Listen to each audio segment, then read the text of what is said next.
Back for another edition of In the Huddle. Carl Dukes, along with my man Brian Baldinger, Jason Canfora. The crew is back together because we're a week away from the draft. And guys, we've got you covered here on In the Huddle. Of course, you can subscribe, like us, and tell your friends. In the Huddle Pod on YouTube. Lots of ways to check out this podcast.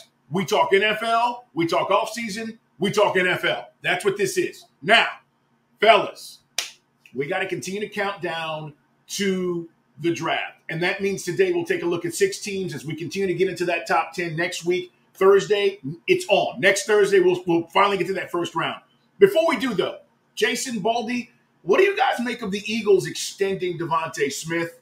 I think we kind of felt like this was going to happen, but are you surprised at the amount of money? Are you surprised at the length of the extension?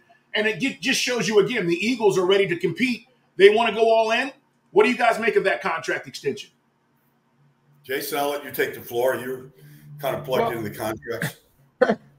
Yeah, look, I think the first thing that it told me was I'm wondering if this is A.J. Brown's last year there. You know, it is generally considered roster construction, right? You want to kind of stagger certain things. It's unusual to see 2 receivers making top-of-the-line money at the same time.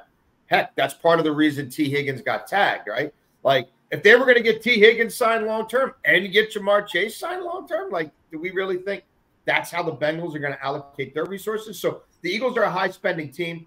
The Eagles have an ownership group that is actually trying to win. They try to maximize their resources to win, not maximize how many hundreds of millions of dollars they stuff into their pockets, you know, not maximize the value of my franchise 10 years from now when I sell it, but actually try to use the window in real time to get better while some other teams sit on their hands. So, no, I'm not surprised. You know, Joe Banner and Andy Reid, when they got there, Baldy, you would know this as well as anybody, there were certain things they believed in. We build our teams from the inside out, and we take care of our own. We'd rather be proactive, giving a guy a contract that we end up overshooting on than letting 25, 26-year-old studs leave our building. So, no, I'm not surprised. Receivers make a ton of money now. You know, Justin Jefferson will get more.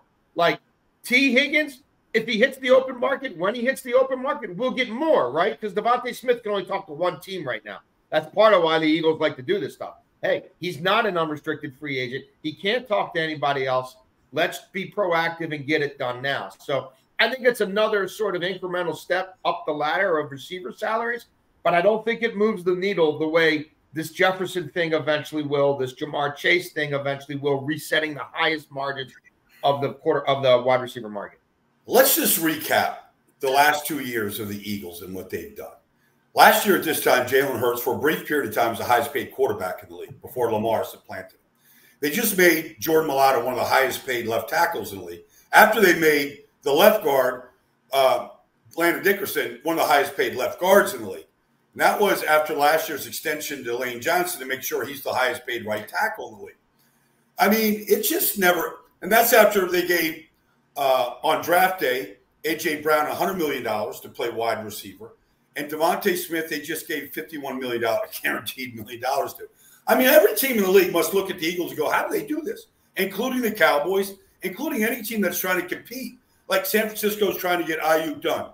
The Eagles get everybody done. Like, they're not letting anybody walk out there. Darius Slay got paid. Bradbury got paid. It's really quite amazing to think that are truly 32 teams really competing for the big prize in this business. Like, it just doesn't look like that. The Eagles look like they're the gold standard on how you go after it every single year right now. Well, and here's the other thing, guys. I mean, you talk about paying guys. Baldy, Jason, we know this. You can pay guys, but you can also pay guys at the wrong time, right? You can pay guys past their prime.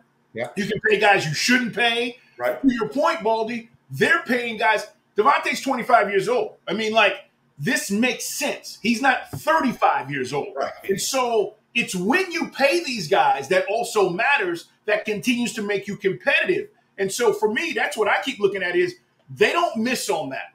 They are not afraid to let guys go when they need to, but they also take care of the guys that are in their prime and make sense to pay at the time that they need to pay them. A lot of these teams, and we've seen it, right? Oh, they get desperate. They pay a guy. It doesn't work because they paid him either too late or he just doesn't have it anymore. Yeah. Yeah. No, you're right. You're right, Carl. I mean, it is when you pay them, but they draft, they develop, and then they try to keep them. And they won a Super Bowl with a lot of those type players. Zach Ertz was a drafted guy and developed, and Kelsey and all these guys. They won a Super Bowl. They're going after it again this year. And oh, by the way, Saquon came on board. They paid him. Like, it never really stops for this organization right now how to do it. Guys, as we talk about the receiving, market, and this is a deep draft with receivers. We're going to get into some of these teams today. We'll talk about Seattle, Indy, and New Orleans here in just a bit. Has it changed for you? We're a week away. Your top receiver is still Marvin Harrison. Is it Malik Neighbors? I mean, we're going to see, Jason, what? 9 receivers taken in the first round, 7 receivers taken in the first round. What's it look like? I mean, I think pass catchers, throw Bowers in there, what I would call pass catchers. I think at least 7, at least 6 receivers, at least 5 or 6 receivers for sure, plus the tight end. I think we get to 7. Beyond that, I'm not so sure. I think at the back end, Baldy, the tie's going to go to the offensive lineman. I could honestly see 10 offensive linemen going. Right, if you got 10 offensive linemen and you get all 6 quarterbacks, that's half the first round right there. Yeah. You're not talking about any defensive players yet, too. And there's some good corners and edge rushers and 2 really good interior defensive linemen. So that kind of takes the first round up. But, yeah, it's just honestly, you can look at all these receivers at the very top, whether it's Adunze or Neighbors or Marvin, and you can kind of you can make a case for any of them to be the first. If Arizona would trade out of the 4th pick, yep, and trade back, and Monty's doing his thing like he did last year, and he trades back to trade up, he's going to get one of the 3. Yep. I don't think he particularly cares if it's Marvin. If he can get extra draft picks and a better draft position, to improve his 27th pick or get extra second-round picks, I don't think he particularly cares if it's Malik or Marvin. I think the fan base probably is set on Marvin because they've been talking about him as the number 1 guy, and everybody knows Arizona's going to get a receiver at the top, and probably 2 of them in this draft. So, I just think it depends. Do the Giants get a quarterback, or do they go to receiver? And so, which guy starts to slide? And if one of these 3 slides, does somebody want to trade up to get one of them? All that is possible right now. All right, we're going to come back. We're going to talk about what these teams' needs are as we continue to make our way into the top 10 here on In the Huddle.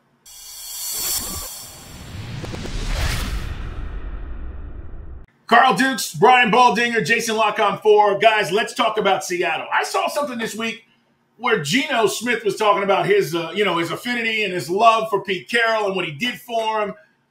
And I was like, okay, that's cool. But we know that they have a plan moving forward with the new head coach.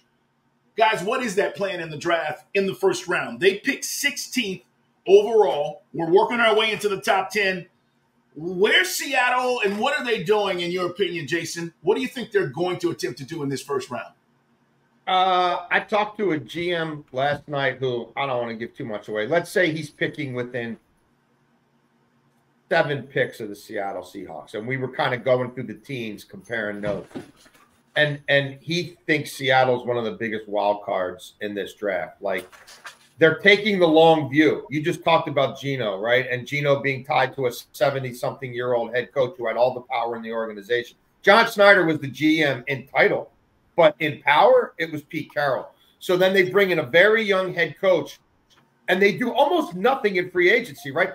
Baldy, if you would have told me none of the Ravens' key free agents are ended up in Seattle defensively, right? All the guys that they could have lost, right? Van Noy, Clowney, Patrick Queen, Ronald Darby. Geno Stone. None of them, right? You're telling me none of them go there. I would have said, right, you're fucking money. So it's a blank slate. They could go, no one's talking about them with quarterbacks. They're doing work on quarterbacks. If they grab Michael Penix, would I flinch? No. If they took the corner from Toledo, would I flinch? No. If they leaned into a pass rusher, would it surprise me? No. If they took one of these 8 to 10 offensive linemen who are going to go in the first round, would that surprise me? No. If they traded back, that's what John Snyder liked. To me, they are a true wild card. So let's just pick it up from there, Jason. That's good. It's good groundwork here.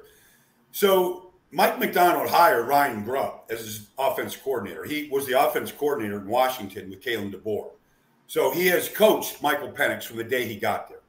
All right. So then you go, well, the agent for Michael Penix is also the same agent for their first-round pick out of Illinois last year. So Devin Witherspoon. There is a familiarity. John Schneider dealt with this agent before. Like, it just seems to me, and if you said, okay, you watched University of Washington play football the last 2 years, nobody threw the ball down the field more frequently, deeper than Washington did. That's how they got to 14-0 this year in these shootout games.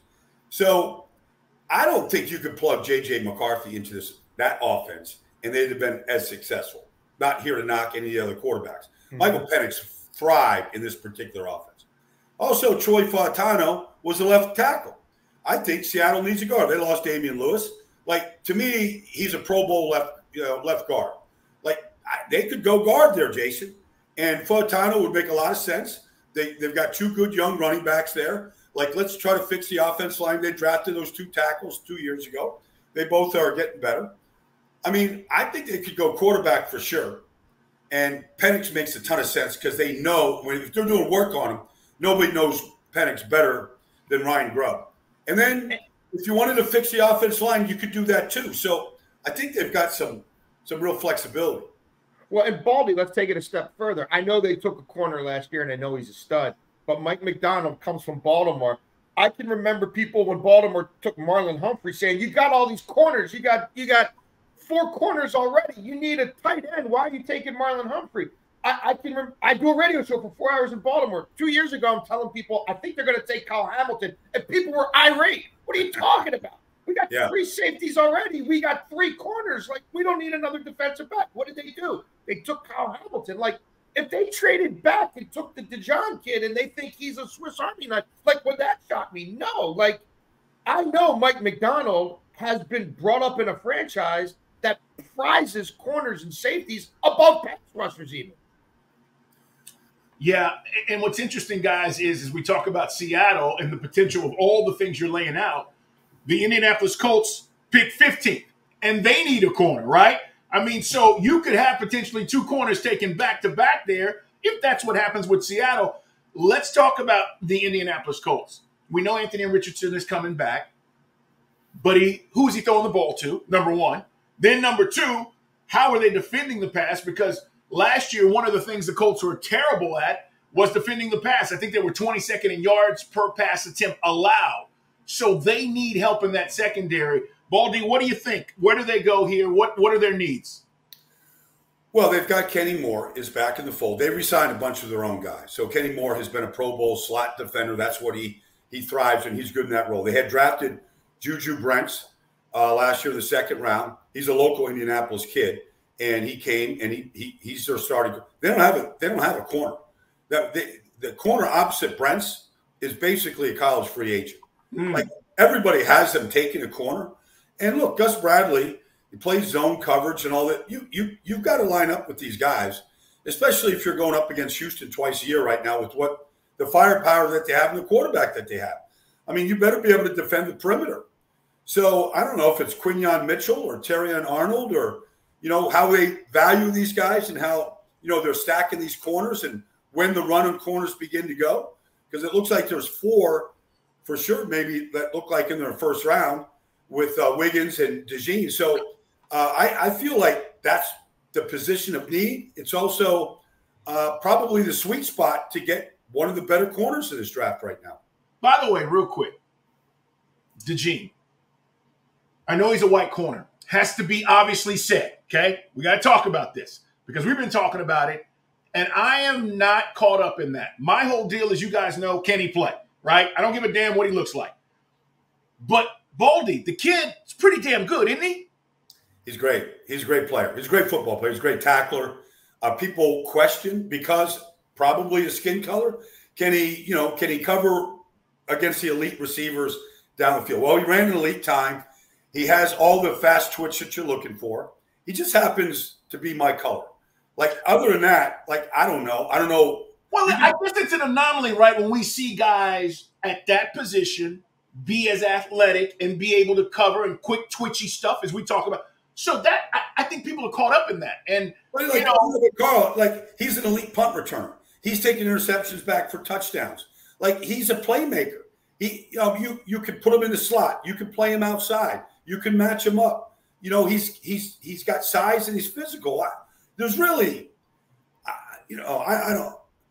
That's the only knock right now, and people have to get over that. I think teams can get over that. Oh yeah. I only bring it up because we want to state the obvious, right? Let's be real. We're real on this podcast. We tell you what's what.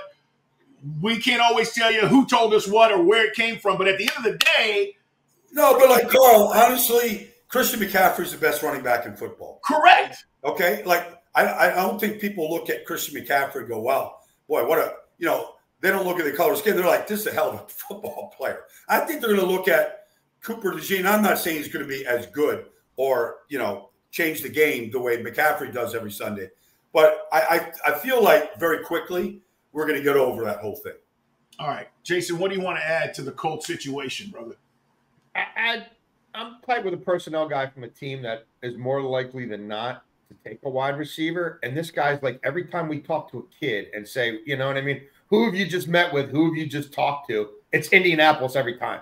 Like every time they talk to a receiver, it's like, oh, I just got the phone with Chris Ballard, or oh, I just got the phone. Like they're doing a lot of work on receivers. And I know they kept Pittman, but like they took a quarterback last year who was pretty electric when he played. He just didn't play much. They're on a fast turf, right? They're on a fast surface. And you're going to have to score points to keep, like, even if your defense is really good, Houston's going to score some points. So, like, the big three receivers will be gone. Bowers will be gone. I'm thoroughly convinced. Yeah. But it wouldn't shock me if there's someone in that next wave of receivers who they really think is best of breed remaining. Wouldn't shock me if they went that way. Yeah. And real quick, back to DeJean. Our producer is saying Jason Sehorn comp. Is that fair? Baldy? This guy's way more athletic than Jason Sehorn. Well, he's a better player than Jason Sehorn. But I mean, Jason was the one, he was the outlier back in that, time frame with the Giants. Yeah. And so, but this guy, this guy's running in the low 4.4s. And, he's off the charts measurable wise. He's just off the charts. He just, he had a little foot injury that is healed. He's all worked out. Like, I don't know. He's got so much good tape to look at there at Iowa. So I'm not sure what to make of the New Orleans Saints. They picked 14. We've gone from Seattle at 16, Indy at 15. We could go back-to-back corners. You guys laid out receivers. And I'm looking at the New Orleans Saints, fellas, and I'm going, okay, offensive line. I mean, Jason, Baldy, how much time did we spend on Carr last season and that what we thought it was going to be and then what it was? So Indianapolis is the classic case here where they missed on a player 2 years ago in Trevor Penning. They missed. All right? Like he has not stayed healthy and he has not been a good player. So when you miss on a player, and I'm not saying it's over for Trevor Penning. Maybe Brian Ramczyk is in bad shape physically. We don't know if he's going to play. They need tackles. They just fired Doug Marrone. They replaced him with John Benton. Like it looks to me like they got to get this thing fixed. Now, Derek Carr went through injuries last year. You can look at his final stats and say 25 touchdowns, 8 interceptions, not bad. But they weren't a good offense at all. And it started up front. Kamara didn't look like Kamara. Maybe couldn't run the ball. Couldn't run the ball, Jason. So, Rashid Shaheed, he was sort of like the big-time playmaker. They've got a couple weapons there. They've got to get this offense line fixed. And, this is a great draft to go get a guy, at 14. Like, I don't think you have to move. I think you can wait for whoever falls to you. And I don't think you have to spend a whole lot of time. I mean, I think everybody feels like there's going to be 8 offensive tackles or 7 offensive tackles taken. There could be 10 offensive linemen taken. They're right there in a sweet spot. The elite guys, probably Alt, Fasciano, probably be gone. But they're going to get their pick there. And whether they go left tackle, right tackle, they need a tackle right now in the worst way. Jason, I also think they're getting long in the tooth on defense, right? I mean, Cam Jordan, these guys that have done it for a long time, I think they need some D-line help, don't they? I mean, unless you're in love with Bryant, you know what I mean? And I would get that on a lot of levels, but I don't think I don't know, man. With like, I'm with Baldy on this one. I know some people who are pretty close to Mickey Loomis, and like they're all in on right now. Like we got things that we know are that have to be plug and play to fill holes right now. Because like if this car thing doesn't work out, like they've got an owner who like I don't want to say she's checked out, but she is anything but micromanaging. But like there reaches a point where it's like, well, wait a minute, how much money have we paid this quarterback, and how many playoff wins do we have to show for it? So you go look at their depth chart on the left side of their offensive line right now. I'd be scared to death to run that group out there right now. Mm-hmm. And more to the point, I think Derek Carr would be scared to death. And actually, at times, Derek Carr almost looks like he's a little bit flinchy to me. So it's a great draft for offensive line. I don't think they overthink this. I hear they love the kid from Penn State. If he's there, I think they call that a win. I just know that they're all about the here and now. And this is if you're like, this is not the draft you want to force defense. Like, I think Atlanta might end up doing that in the first round, and they might regret it. But like, I don't think that's what the Saints are going to do here. Sorry, Carl. No, it's true. It's true. I think they're gonna have their pick of every defensive player on the board, and they're probably going to lean into pass rush, and they might regret it. But I think the Saints take their best offensive lineman who's sitting there, and you know they figure out what to do with Penning after that. But Penning sitting there at that spot on their depth chart's got to be giving them nightmares.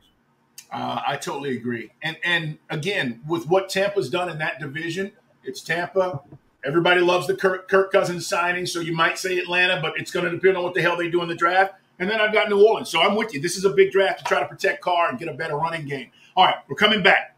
Vegas, Denver, Minnesota. We're counting down to the top 10. What will those teams look to do in the draft? Stay right there. In the Huddle continues.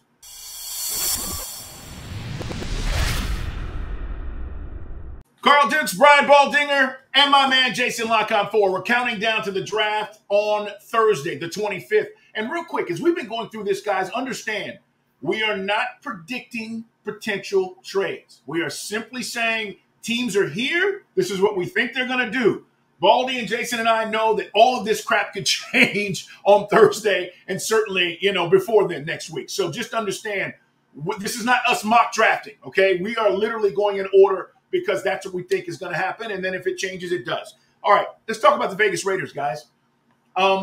Quarterback, right? Quarterback, Baldy? Well, I think if they want to compete truly, with Kansas City, they've got to upgrade the position. But I don't know if this is the year at 13. They're sort of in that spot where they can't get one of the elite ones unless they move. If you look at what they're doing right now, I mean, Christian Wilkins was a huge signing, a big commitment to the defensive front. Like, why don't you just finish it with the offensive line? You lost to Luminar. You don't have a right guard right now. Like, whether it's Gardner Minshew or Aiden O'Connell, like, I think they're serviceable. We've seen what Gardner did last year. They could – certainly there's a quarterback. If they want to move up, I don't think they're in a position to give up a whole lot of assets to go try and get one of these guys, and probably have to forego some of your assets next year as, they try to build this thing. So to me, like, they're sitting there, they need a right tackle in the worst way. Like, Fuaga looks like you could plug and play him. J.C. Latham, if he's there, you could plug and play him. They made a mistake on Alex Leatherwood 3 years ago. The guy's not even in the league. Like, he didn't like football. It was a bad pick. You got to eat it. It's just like New Orleans, like we just spoke about. Penning was a bad pick. Like, you can't sweep it under the rug. Illuminar filled in for 2 years. He was serviceable. I think they got to upgrade the position. Like, just keep building in the trenches. Like, they've got some skilled people, with the Raiders. Like, just keep building up front. And I don't think you could go wrong right now. Jason, we spent time talking about them making the right hire at head coach. I think we all like the hire, right? They made the right decision. They didn't screw that up by trying to go out and do more than what they needed to do. How much input does Antonio have, fellas, do you think, going into this? This is his first draft, right? I mean, how much do you think this is a collaboration, or this is the new GM who's come in and said, hey, this is how I want to kind of build? What do you guys think? I can tell you this. It's a very interesting dynamic. Like, this is not hype. Like, this isn't like hyperbole. Like, this isn't like I'm not taking verbal creative license. I have heard from multiple people who would know that, like, Antonio Pierce and Tom Telesco met after Tom Telesco was hired. Like, it wasn't even like, hey, why don't you guys get on the phone for 5 minutes before I decide if you're a coupling? Like, literally, I don't think they had each other's phone numbers when Telesco agreed to take the job. Like, all that's like, they have no ties, no connections. They never crossed paths. They knew nothing of each other than one knew that one guy's a coach and one knew that one guy was, an executive with and ran the Chargers for a long time. So it's different. Like, I know a lot of guys who are close to Telesco. They thought Telesco was going to go play golf and just like reset his batteries for like a year. Like, yeah. Mark Davis fell in love with him, and I think just kept throwing money at him until he's like, so it was odd. And Mark Davis is not like a lot of owners. Like, you can walk into Mark Davis's office whenever. Like, I don't think Antonio Pierce feels like I got to set an appointment with the secretary to go upstairs and see the boss. So I think everybody's got a direct line to him. I'll just tell you what I've heard about the Raiders. I've heard that they are all about trying to get a franchise quarterback now if they can get one. I've heard that they're all about Jaden Daniels, and he's all about them. And if Washington doesn't take him, like, could they trade with New England at 3? Maybe, but I'm hearing New England is way more inclined to keep that pick now than I would have told you 2 weeks ago. So, like, if they can't get Jaden Daniels there, if let's just say it goes Williams, McCarthy for this exercise, Daniels, or whatever order, then I think they're going to stay where they are. And if Michael Penix is there, I think they're going to take Michael Penix. That's what I think. I hear that they're comfortable with the medicals. I hear they really like the player. And if they can't move heaven and earth to get Daniels, I would not be surprised if Penix is the pick. Mm-hmm. By the way, Penix, did he surprise you guys with this pro day and the way he ran? Listen, he's not a runner, right? We didn't see him particularly run the ball or design RPOs and all that stuff. But I was surprised at how fast he was. I was a little bit taken back. I didn't think he was that fast. I've gotten to know Michael over the year, and I had him on my podcast like after the combine, and he didn't run. He was coming back from a little bit of a injury, whatever. But he when I said, "How are you going to run?" I said, "You're like in the high 4.6s," and he laughed at me. He goes, "I'll be in the low 4.4s." And I was like, "Oh, okay, yeah, you're Anthony Richardson, sure." He's Anthony Richardson, and like, he didn't run a lot at Washington, but when he did, when he had to, he ran away from just about everybody. He's a very good athlete. I think people have gotten understand that whatever happened in Indiana with the shoulder and the knees, like, he's past that. He just played 27 straight games. He's my second best quarterback in this draft. I think if Seattle or the Raiders or Denver, we'll get to them. I think anybody that takes him is going to like him. I mean, you listen to him explain the game and his decision making. I don't think there's many guys that can explain it the way he does. You just said, Baldy, I want to hear you. He's your second best in this draft? Yeah, behind Caleb. I have him as the second best quarterback in this draft. Okay, because a lot of people, as you know, we hear all this stuff. You do the tape breakdowns, you know. That's interesting because a lot of people keep thinking he is going to be the 4th or 5th guy taken only because of the draft order. Maybe a team sees him as highly and takes him higher. All right. Well, a lot of it, though, Carl, real quick. I mean, a lot of it is who he goes to. Correct. Who's being coached by. And do they have stability? And what's the plan? Because we've seen these guys all go at the top of the leaderboard every year, and they just fail. But they're set up to fail. Zach Wilson going to New York is set up to fail. Now, whether he's overdrafted or not, he's set up to fail. Who cares about off-platform throws and all this nonsense? Can they read a defense? Can they process information? Can you get the ball out? These are the things that you have to pay attention to. And then you have like I think Mahomes went to a bad organization. Would he beat Patrick Mahomes now? Right. Probably not. He's in a perfect spot. It was perfectly handled and still is. But very few guys get that luxury. No doubt. There's no doubt about it. All right. As we continue with this, Vegas 13, Denver at 12. What the hell is Sean Payton thinking here? Guys, speaking of quarterbacks, right? Don't they need one? Doesn't he have to make some kind of move to move up in this draft and maybe go get one of these guys we're talking about? What happens, Baldy and Jason, here with the Broncos? Well, they just paid the Pittsburgh Steelers a whole bunch of money to get Russell Wilson out of it.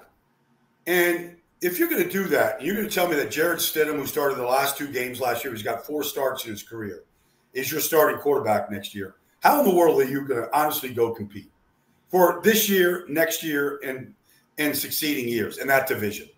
Because we know the Chargers are going to be better. Yeah. Like Denver made a little bit of a run when the defense started taking the ball away in record numbers last year, and they got back. And then the offense just failed them, and they paid Russell to go away. Like, they have to get this thing right. They've got it. They can't just take a quarterback. They got to get the quarterback that Sean Payton feels, and he spent the year at Fox studying all these quarterbacks. And now he's in this league, and he's like, Russell's not my guy. Like, they have to get this right, and I think they have to do it this year, Jason. I'm not sure about the this year part.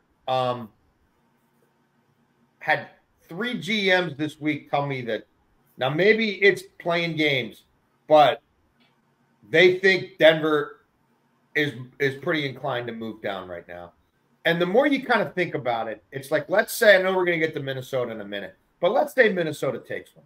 And Sean doesn't have the draft capital to move up. And I know in the past, he's had no problem mortgaging future drafts. That's when he had a core of players to play with. He doesn't even have a core of players to play with right now, right? True. So it's like, if 6 are going in the first round and 7 teams need quarterbacks, one of those teams is going to be the one. And 3 weeks ago, I would have said it's New England. One of those teams is going to say, boy, we're really crap right now. And this kid's probably going to get beat up pretty good, whoever we take year 1. And if 3 or 4 or 5 already go before we pick, and we're not going to trade up, then are we kind of better off letting 6 or 7 go this year? Maybe somebody takes Rattler and he plays too and they like him. And then what is the need going to be next year? And then I'm sitting there saying, wonder if Sean Payton's been on a golf course with Deion Sanders in Colorado at any time the last, since they both got to town. And right, Deion's put out a lot of stuff about, where my son might want to play and not want to play. Like, wouldn't that be a perfect fit? Like, would he have been QB2 or QB3, maybe even QB1 this year? Like, it'd be a conversation, right? So I know Sean a little bit. So I'm just thinking he loved Caleb Williams. He loved some of these kids. Like, could he just go and take Penix? He could. But if you're a little worried about the medical, and let's face it, 2 weeks before the trade deadline, the Denver Broncos were willing to talk to you about anybody.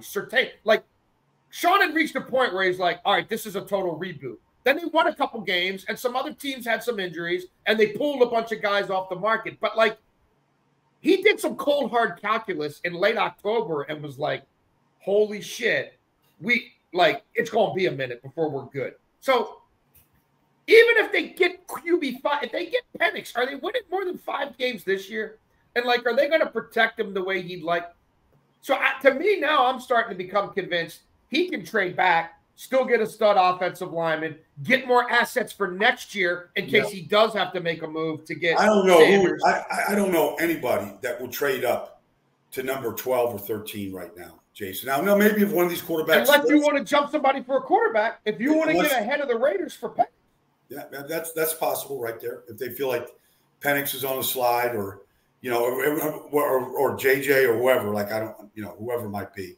Like, I guess that's possible, and then you have to take the phone call for sure. Look, maybe he just takes Bo Nix, because I've heard he loves Bo Nix. Like, he really likes Bo Nix and he's comfortable with him. But, like, that's a little high for Bo Nix, right? And if Bo Nix isn't it, now you've missed the chance to get more draft capital this year, and you're probably not taking another one in the top 5 next year. So I don't know. Again, who knows this time of year? But I'm now starting to convince myself that they are the one who's going to pull back, lay out, because we can't get into the top 3 or 4, and we're going to be all about Sanders next year.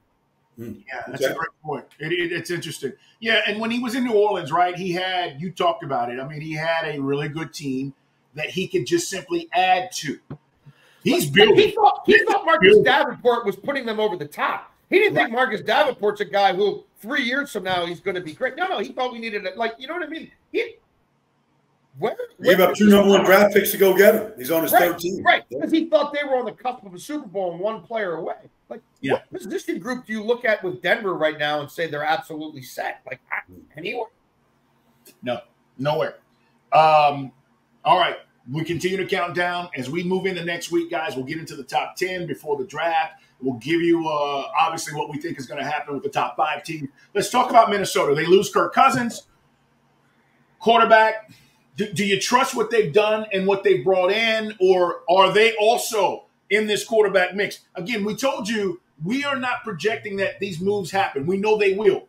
But Baldy and Jason, these 3 teams we just talked about, Vegas, Denver, and Minnesota, all could do something to go get a quarterback, and Minnesota obviously could too. Baldy, if not, what other position do they need? Well, they just lost their 3 top pass rushers in Danielle Hunter, DJ Wanham, and Marcus Davenport. So they just lost. Now, they brought in Jonathan Greenard, from Houston. But, defensive end is certainly a need position right now for this team. So you could look at that for sure. But look, I think that if they would go get a quarterback, or if they sat there at 11, somebody fell to them, or somebody dropped to 23 and they took a quarterback, wherever they would get one, if they get one, they're going to be in a good situation. I mean, I don't think anybody doesn't think Kevin O'Connell can coach. It seems like every single coach in this league right now has a connection to Sean McVay, whether it's Washington or Los Angeles. I mean, between the coordinators that are being hired, the head coaches that are coming out of there, like, he has an idea how to. And now you put a healthy Justin Jefferson and Jordan Addison, T.J. Hawkinson with a pretty good offensive line. Like, you've got the makings of and Aaron Jones comes on board. You got the makings of a pretty good offense. And look, Sam Darnold, wherever he is, the only place he's ever had any stability in his entire career was last year in San Francisco. He probably thought, after 5 years, this is what the NFL is about. Because I didn't know in New York or Carolina what it was about. So maybe Sam, just says new beginnings. Josh McCown, he went to work every day with him as a rookie with the Jets. He's his quarterback coach in Minnesota. There's familiarity. Maybe Sam steps in and plays well. But if they take a quarterback, great. Let Sam play himself out of that job, and then you ease some rookie quarterback in there. Either way, where they trade up, stay at 11, take one at 23, I think a quarterback is coming on board, and I think it's going to be a good situation with him.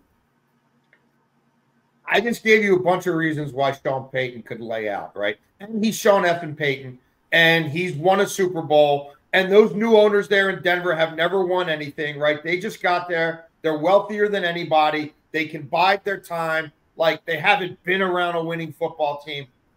Minnesota's very different. Minnesota, you got a first-time GM. They've gone year to year with Kirk Cousins. They know ownership, right, that we've been in the playoffs or real close to the playoffs, but we went year to year with our quarterback, and it got us. Like, we need a quarterback. They've already made a move, right? They've already hedged their bets and made a move to move up. Like, that wasn't for offensive lineman number 3. They got 2 options as I see it, right? This GM's got to move up, get to 4, and beat the Giants to Drake May if quarterbacks go 1, 2, 3. Or they got to take a quarterback at 11. Like, I don't think they can trade back and get cute and think they're going to get it there. Like, they need a quarterback. Ownership knows they need a quarterback. Ownership's let them know 6 of these kids might go in the first round. 1 of them should be coming here. And it should be a guy that we want around here for 10 or 15 years, not a guy whose contract we're renegotiating every 18 months. Like, I don't see a way around that. The NFC is pretty wide open. Their division is pretty – we all think the Packers are on the come. But there's not a whole lot of playoff pedigree there. They just got in for the first time, post Rodgers last year. Like, I hear there's a lot of pressure in that building. And the coach and the GM haven't always been on the same page. And there's been some pushing and pulling. And the GM was out of the building for a long time last year. And I think that even kind of heightened that tension. Like, I don't think they have a choice. I don't think they have a choice. They got to get a quarterback. And the problem for them is if Arizona would rather go to 6 and get any wide receiver they want than go back to 13 or 12, whatever we're talking about. 11, yeah. They might just want to do business with the Giants. Like, it just might make more sense for them. So I think Minnesota's in a tough spot. But if you're telling me we get to Friday morning and Minnesota's quarterback depth chart hasn't changed, there are going to be some interesting conversations. Like, again, like the idea is O'Connell should be able to coach anybody up. I'm a huge Kevin O'Connell guy, but like, you got Kevin O'Connell to eventually develop a quarterback. You pushed it back a couple of years. Now it's go time. And you're telling me it's a potentially generational quarterback draft? Like, I didn't see him tell me last night he thinks 6 are going in the first 14, 15, 16. And they're going to sit that out. I just don't. After already making an early trade to get in position to get one? I mean, bold move, Cotton. I don't know that that's on the table. Sitting it out. Let me ask you guys this before we get out of here. And this is speaking about these quarterbacks. Do we feel like Bryce Young is going to improve after being the first overall pick last year? There are no questions about C.J. Stroud. And, Jason, I only make this point to talk about these guys that we have in this draft, the top 5. Guys, we know this. 2 or 3 of them might not freaking work, right?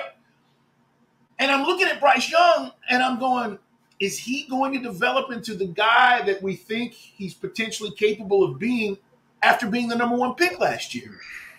Well, I mean, you've already seen a coach getting fired, a GM gotten fired, okay? Like, all we've seen is just turmoil in that organization. So he's caught up in that right now, and that's not easy.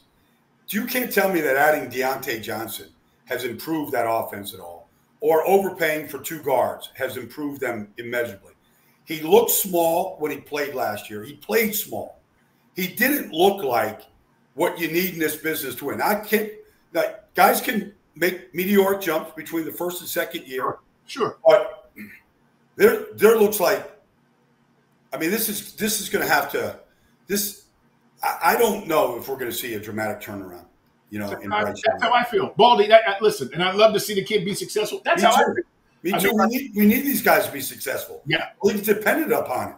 Like, you can't just have a doormat, you know, in Carolina in that division. It's bad. It's bad for the league. But I don't know that he's going to make a dramatic jump this year. Yeah, and Jason, I'm only bringing this up because you're talking about having to be in the quarterback business. You better get it right. That's all I'm saying. Well, this feels a whole lot to me like you just referenced Zach Wilson. Like this thing in Carolina feels like Zach Wilson. The owner was all involved in it. The owner will never win, can't win. Like, this looks like New York Jets South to me. Like, they make moves out of desperation. Like, football people don't have final say on a lot of important stuff. Like, it's a toxic culture in the building. Like, I mean, like, had that kid gone to a Sean Payton or an Andy Reid or whatever, you know what I mean? Or even a Kevin O'Connell, a Mike McDaniel, like, but like, now he's already with a coach who is inheriting him, and he's kind of being foisted upon him. How many guys pulled out of that job? How many guys didn't want to work for that owner last year, let alone this year, where you've got save Bryce Young as, you know, make me look smart with this pick as job requirement number 1. Like, no, I think it's destined to fail. Yeah. Good stuff, guys. We are back next week. We're counting down and getting into the top 10 next Thursday, the NFL draft first round. It's going to be huge. We know that, and we're all over it. So make sure you subscribe, like us, watch us on In the Huddle Pod. That's on YouTube. Jason, Baldy, you guys have a great day. Thanks for being here, everybody. Thanks, Carl.